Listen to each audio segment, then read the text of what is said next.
what if to consciousness, what separates it is that there's a qualitative factor, but not a quantitative one?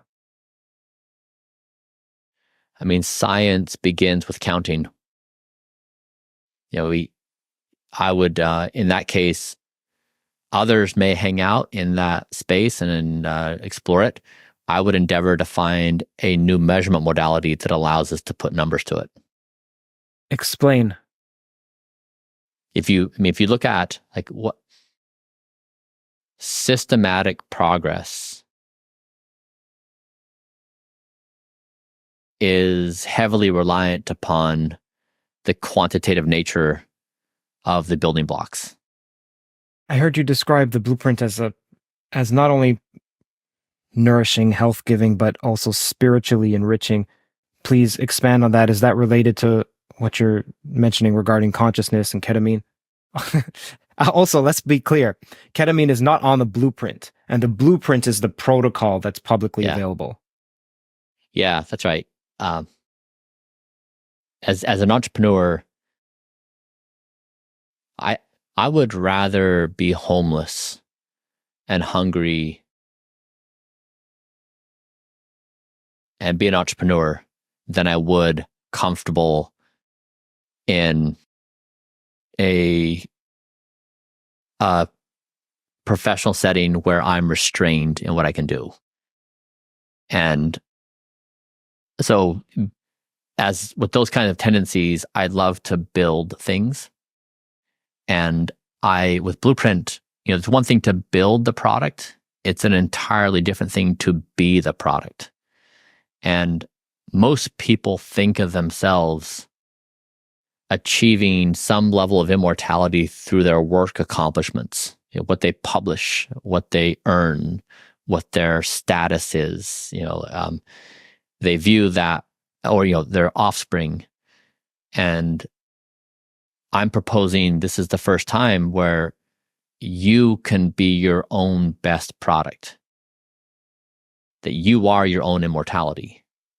And to have that mindset, it requires you to shift all of your energies away from the former way of understanding self to a new way of understanding self.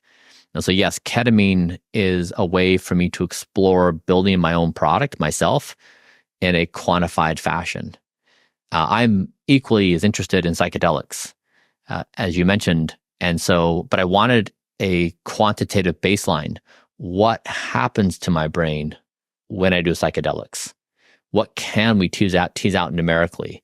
And how does that match or mismatch with my subjective experience?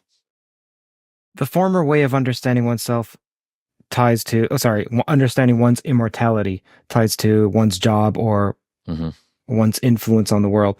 And then you mentioned that you have a new way, or you'd like to instigate into people the possibility of a new way, which sounds like bodily immortality.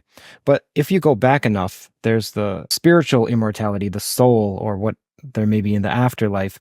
So do you do any protocols to make yourself endure in that area? Yeah, I mean,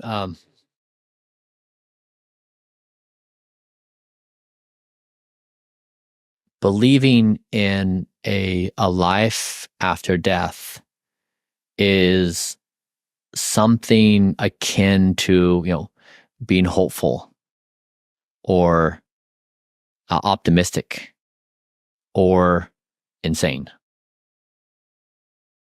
We have no evidence that it exists.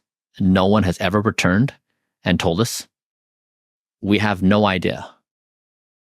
And if we're being intellectually honest, every story that has ever been created about a potential reward of afterlife is complete speculation.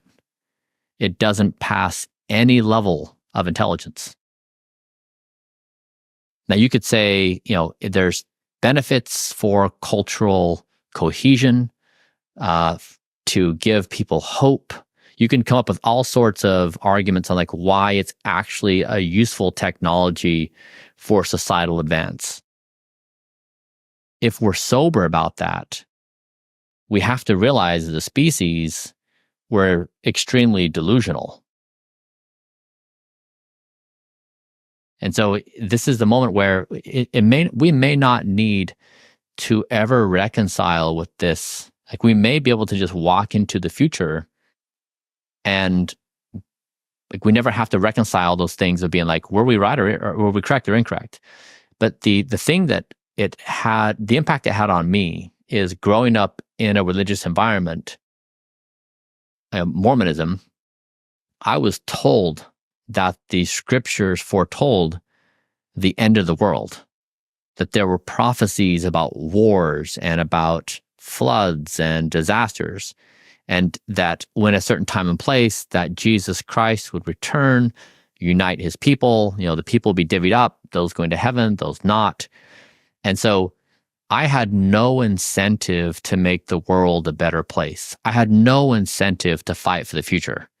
If the world was going to hell in a handbasket and burning, better, because it proves my beliefs to be correct. It dissolves me of all responsibility for the future, because my spiritual longevity is assured if through my adherence to these spiritual practices. Over half the world believes in this concept, that there's really no reason to invest in that because the afterlife is the ultimate prize. And so it really creates a very large problem. Now, maybe with the advent of AI, it's going to bridge us to this world where we don't need to reconcile with that. We can just jump past that, and maybe people will think that this new world is actually heaven, that we just bypass the actual physical death and we're on to something else. But for me, I never would have had the motivation to do Blueprint had I been religious. It would have been contrary to the entire ethos of that religion. On the spectrum of afterlife theories, Mormonism's just one. How do you throw all of them out?